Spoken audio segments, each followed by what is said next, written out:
Hello everyone. दोस्तों मैं अरुण शर्मा, आप देख रहे हैं दोस्तों इस वीडियो में बात करने वाले हैं अरविंद केजरीवाल के बारे में कि अरविंद केजरीवाल पे भी अब गिरफ्तारी की तलवार लटकती नजर आ रही है। अगर आपने चैनल में पहली बार है तो जुड़ सकते हैं सब्सक्राइब करके। दोस्तों बात करते हैं, मुद्दे की बात पे आते हैं कि अरविंद केजरीवाल की पार्टी आम आदमी पार्टी पे संकटों के बादल फिर दोबारा से घिर गए हैं और उनकी सारी पार्टी देखा जाए तो शराब घोटाले के अंदर समाती हुई जा रही है। कुछ दिनों पहले देखा जाए तो मनीष सिसोदिया की गिरफ्तारी हुई और उस गिरफ्तारी पे काफी सारे सवाल खड़े हुए थे कि ये बीजेपी की सरकार की फंसाने की कोशिश है, पर ऐसा हुआ नहीं और मनीष सिसोदिया की जमानतें आए दिन रद्द होती गई और कल सुप्रीम कोर्ट ने उनको जमानत देने से रद्द मना कर दिया।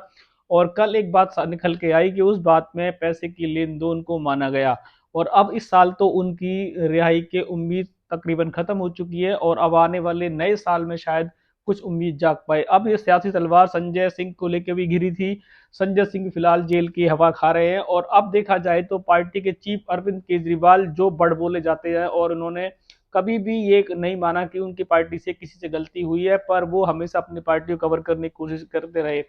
पर ताज्जुब की बात अब ये देखो कि कल जब ये सुप्रीम कोर्ट का ये फैसला आया कि मसूद सुजा की गिरफ्तारी को अब उनको बेल मिलनी नामुमकिन सी हो गई है और आने वाला समय बताएगा कि वो हमेशा जेल में रहेंगे या क्या उन पे डिसीजन होगा। अरविंद केजरीवाल को अब ईडी का समन जा चुका है और ईडी के समन के तार देखे जाए तो अरविंद केजरीवाल के घर तक पहुंच चुके हैं और अब हो सकता है कि आने वाले समय में अरविंद केजरीवाल की जेल की हवा खा सकते हैं। जिस प्रकार से ईडी का शिकंजा उनके ऊपर कस गया, अगर इस प्रकार जिस प्रकार से ईडी का शिकंजा उन पर कसा जा रहा है, अगर देखा गया और जिस तरीके से आपकी सरकार के दिन खराब चल रहे हैं और अरविंद केजरीवाल मुखिया पार्टी के इस बार अगर गलती से जेल में चले जाते हैं तो उनकी पार्टी का क्या होगा। उनकी पार्टी बीच मझधार में लटक जाएगी और 2024 में उनका सूर्य अस्त होने के कगार पे है।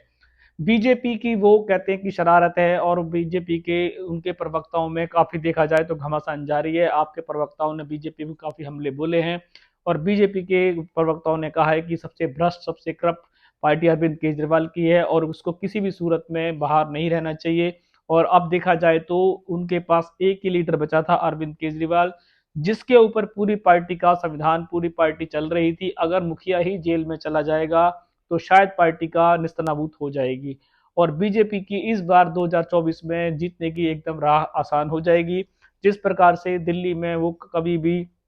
पूर्ण बहुमत से नहीं आ पाई और केजरीवाल की पार्टी ने हमेशा पंचम लहराया, तो इस बार 2024 का इलेक्शन शायद बीजेपी की राह में आसान होने वाला है, क्योंकि बीजेपी की तमाम कोशिशों के बावजूद उन्होंने हर बार जीतने की कोशिश की थी पर वो पंचम नहीं लहरा पाते। पर इस बार जब से केजरीवाल की सरकार के आए दिन मंत्री जेलों में जा रहे हैं और अब चीफ का ही नंबर आ चुका है, तो क्या चीफ इस संकट से बाहर उभर पाएंगे? क्या केजरीवाल पे कोई ऐसा मोहरा है कि वो इस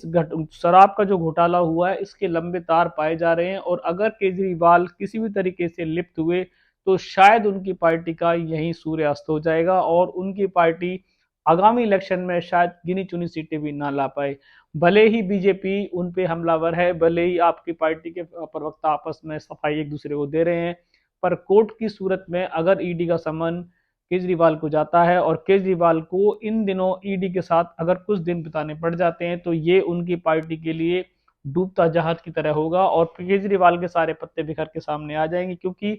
ऑलरेडी उनके 3 मंत्री पहले से ही जेल की हवा खा चुके हैं। सत्येंद्र जैन स्वास्थ्य मंत्री, आपके उनके संजय कुमार सिंह और देखा जाए तो एजुकेशन मिनिस्टर मनीष सिसोदिया, जिनको बाहर आने के चांस कल तक नजर आ रहे थे, पर जो पैसे की लेन देन फरोख्त हुई उसमें वो फंसते नजर आए। और जिस प्रकार से बीजेपी हमलावर थी कि केजरीवाल झूठ बोल रहे हैं और कल शायद कुछ ऐसा देखा गया और मनीष सिसोदिया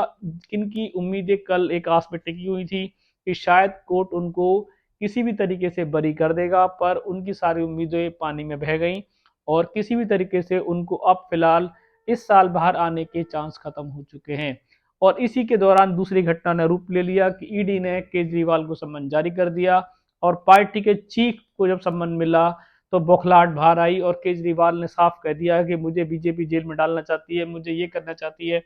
बीजेपी के चाहने से क्या होगा अगर केजरीवाल साफ धुले हुए हैं और केजरीवाल ने इस शराब घोटाले के तार में कहीं उनका रूपरेखा नहीं है, तो शायद बीजेपी भले ही शोर मचा ले, कांग्रेस भले ही शोर मचा ले,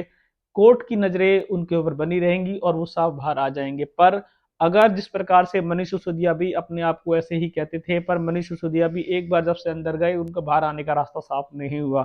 कहीं ऐसा ना हो कि केजरीवाल भी इसी लाभ को गाते गाते अंदर चले जाएं और पार्टी का विध्वंस हो जाए और पार्टी रोड पे आ जाए। दोस्तों फिलहाल केजरीवाल को ईडी ने समन जारी कर दिया है और उनको 2 और 3 नवंबर को आने वाली आगामी डेट को पेश होना है।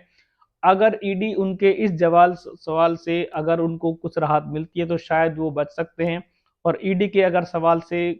जवाब से अगर ईडी को सहमत नहीं करवाते केजरीवाल तो शायद उनकी मुश्किलें दिन रात बढ़ जाएंगी और आगामी इलेक्शन में उनकी पार्टी डूबने को तैयार है और बीजेपी की आगामी विक्ट्री होने को तैयार है। दोस्तों फिलहाल केजरीवाल की अब सारी निगाहें केजरीवाल पर टिकी है कि क्या ईडी उनको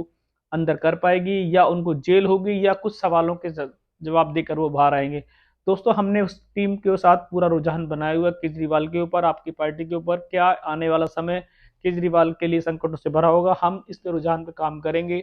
हमें जब भी कोई सटीक जानकारी मिलेगी हम आपको चैनल पे ला के देंगे। अगर आपने अब तक हमारा चैनल सब्सक्राइब नहीं किया तो जुड़ सकते हैं, ताकि आने वाली और सभी डिबेट आपको टाइम से मिलेगी। दोस्तों मैं अरुण शर्मा द सोच के साथ मिलूंगा इसी नए टॉपिक के साथ, अब तक अपना ध्यान रखें। नमस्कार।